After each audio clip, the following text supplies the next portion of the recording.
Yes, indeed. I think that's part of our commission, part of our purpose in USCAL. Prayer and intercession, prophetic, apostolic, marketplace. Those are the four currents of our stream. And we need to focus on them individually and strengthen them individually, but they also need to be braided together in the strength of a cord, so to speak. And that's our mission. And I know that. I'm certain of that. So this brings me to, and you actually did kind of answer this question already, but for any leader out there that's maybe watching this, perhaps a pastor, an apostolic leader that is primarily or maybe even exclusively in the church world, they're leading, they're pastoring marketplace individuals. And I heard a story once where a businessman is very successful and wealthy, and he said, every year I could mark my calendar when my pastor would take me to lunch and say, hey, here's the vision for our year. Here's what we want to do.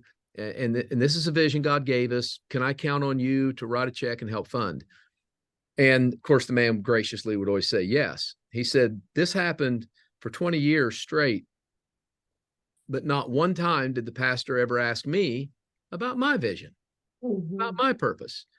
And so I think there's a learning curve for pastors, for people like me that have worked primarily in the church, to be able to comprehend, understand, and to shepherd people who are called of God to do what they're doing in the marketplace. My question to you is, give us some pointers, give us some advice, give us one or two things that might help us.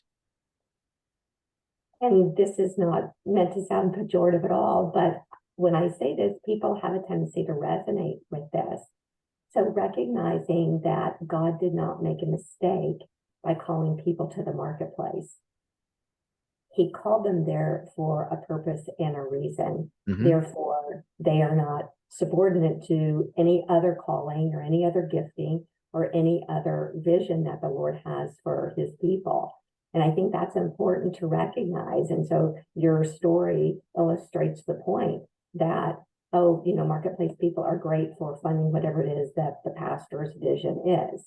And there's just so much more to it than that. But if we really look at Ephesians 4:11 and 12, and we talk about equipping of the saints for the work of the ministry and taking the fivefold to be able to do that, then we recognize that as the equippers, who is it that we're really equipping? And it, we'll call it 94%. 94% of those people are out there in the marketplace. And I think that that's just, when people get that mind shift about who and why they're actually equipping those folks, I think that's important. I think the other thing is that pastors have to ask the question of business people, because they're out there fighting fighting off the wolves, fighting the good fight, actually creating work and jobs and economy and all the things that fund ministries. And I think there has to be a shift in the value system there, valuing the person that's doing the work, not valuing the dollars that person can bring in. And I think most people would say, I don't really think that, but I think if you ask a business person about how they get approached to give, I think they might think that that's true. So I think that that's another point that pastors and business people need to recognize. And I think the other thing is to recognize that we are one body, and pastors not separating themselves out from the business people, but engaging fully in the business people. I've said many times, I think every pastor should go out and be in the marketplace for a while and learn in a different way. I mean, pastors have their own things that they deal with, so not dismissing that at all, but recognizing the fight that marketplace people have every day to do that, to just go to work, to take care of their families, to be a part of the community, to be able to create more wealth so they can give and take care of other people. So I think those are important things to recognize. And this shift in the mind of church leaders like myself is a win-win. And by that, I mean that I feel like I won as much, if not more, by making this shift in my mind.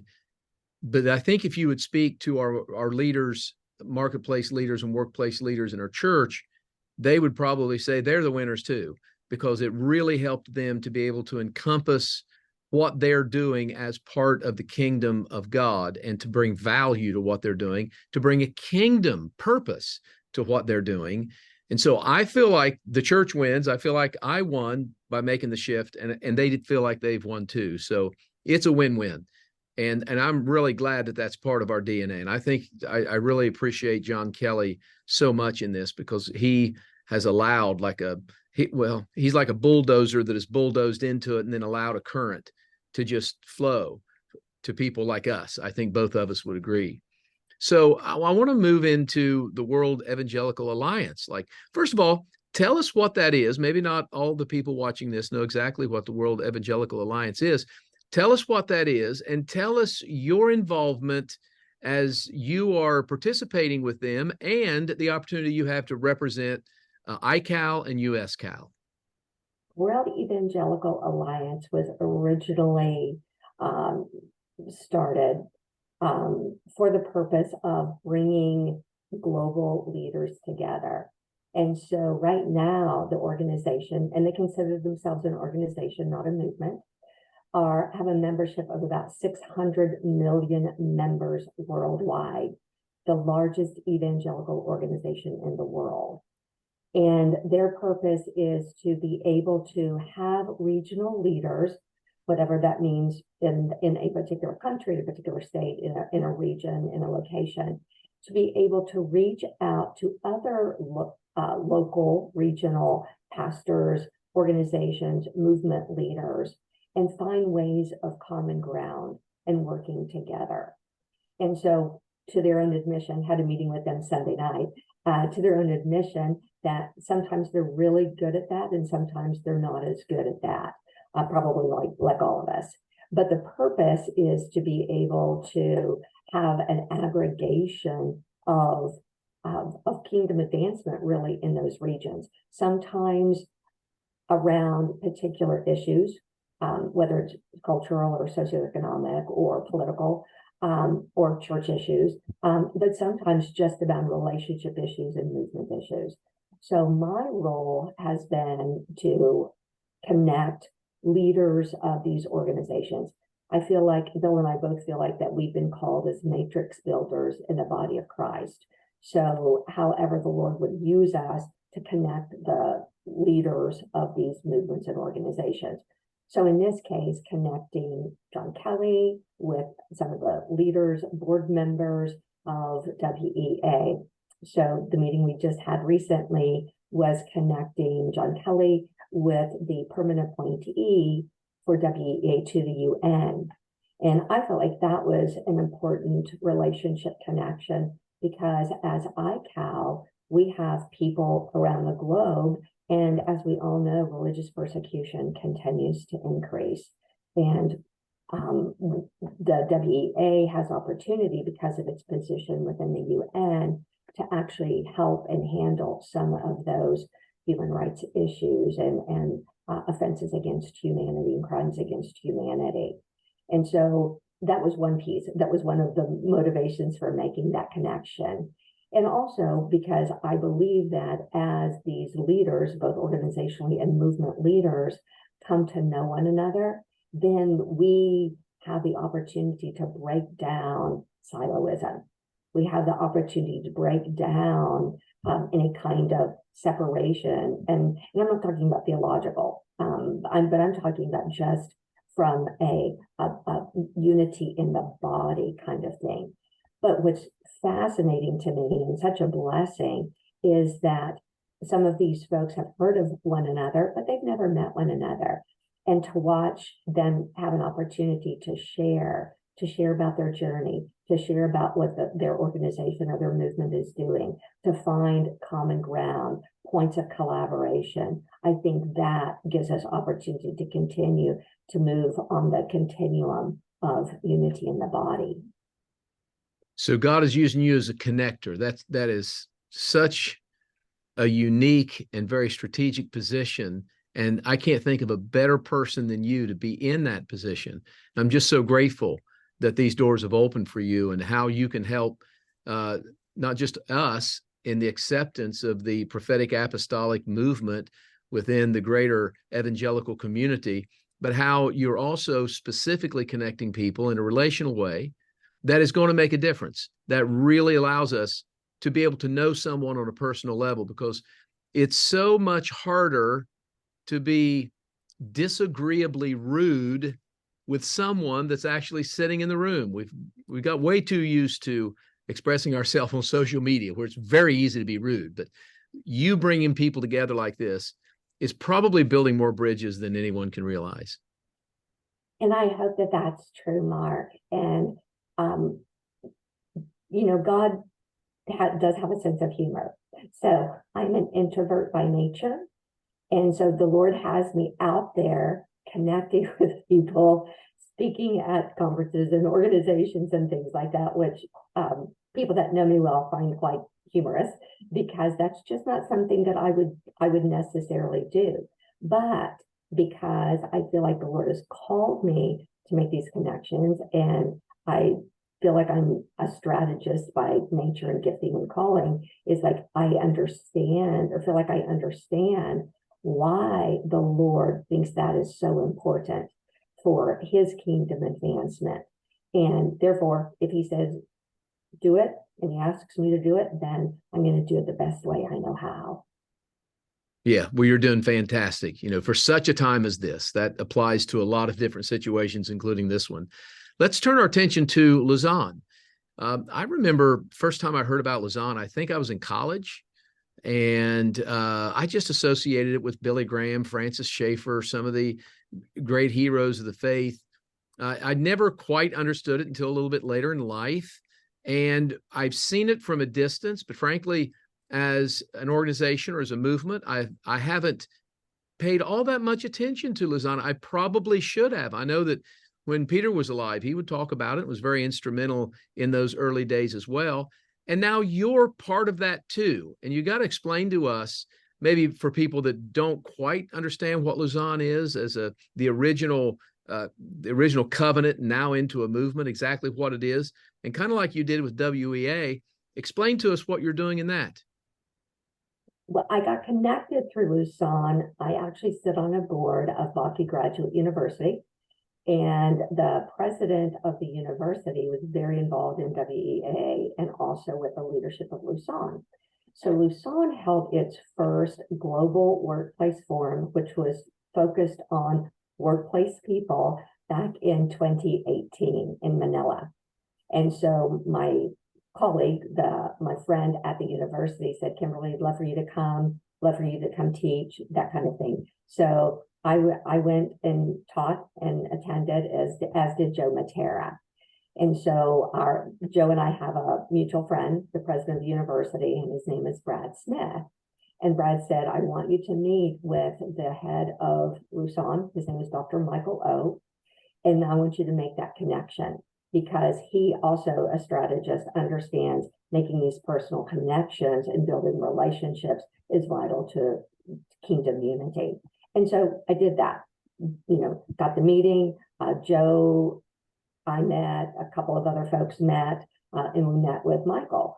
And so we started building that relationship, and then COVID hit. And we were doing some things online and continuing to go back and forth and all of that. And so my goal was that I felt like it was so important to connect the leader of the Lausanne movement, Dr. Michael O, with Apostle Kelly, the leader of the apostolic movement, so that two things could happen. Number one, building those relationships between global leaders, but also so that the overlay of the apostolic prophetic could be brought into Lausanne, and those leaders who had a desire to learn and understand more about that.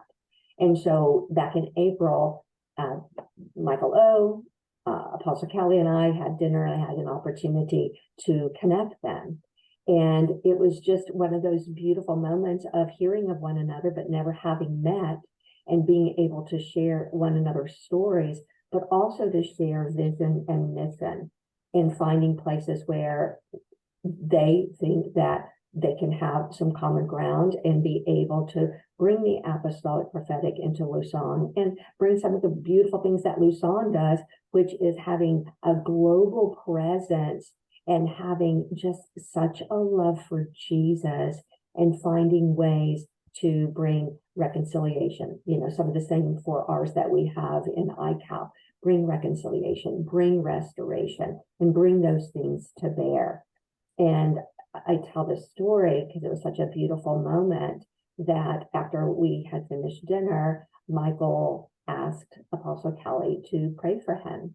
And so he picks up his chair and he brings it around and he sits it down and he bows his head.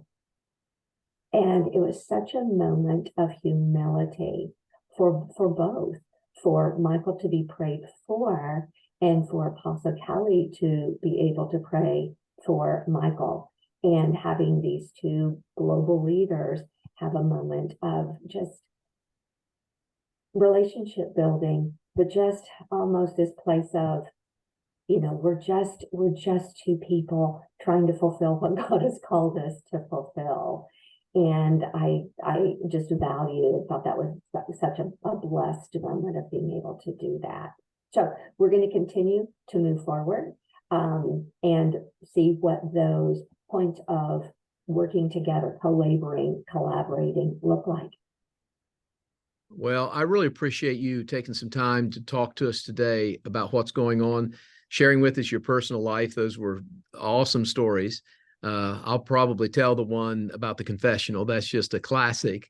I love you and Bill. You've been great friends and such an encouragement over the years to my wife, Nikki, and I. You are being placed in strategic places. And I think maybe the theme that I would say from beginning to end our conversation that seems to be something that God is doing, I think we're humanizing the individuals on the other side of the screen or the article or the book or, the videos. Just like you said, they knew about each other, but didn't know each other. And whenever these relationships are brought to bear and we see people as human beings, we humanize them. It seems that it's much easier to not feel threatened by people that we think are threatening to us, or we don't feel the need to be so critical and throw the stones at people that we think are different. We actually see them as human beings, and we find out we probably have a lot more in common than what we thought. And I think that that's true. I think we have great things in common. I think we have a love for Jesus. That's a common ground that nobody can take away from us. We have a love for the Word. We have a love for the Holy Spirit. We have a love for God the Father and the things that He's doing and what is important to Him for kingdom advancement.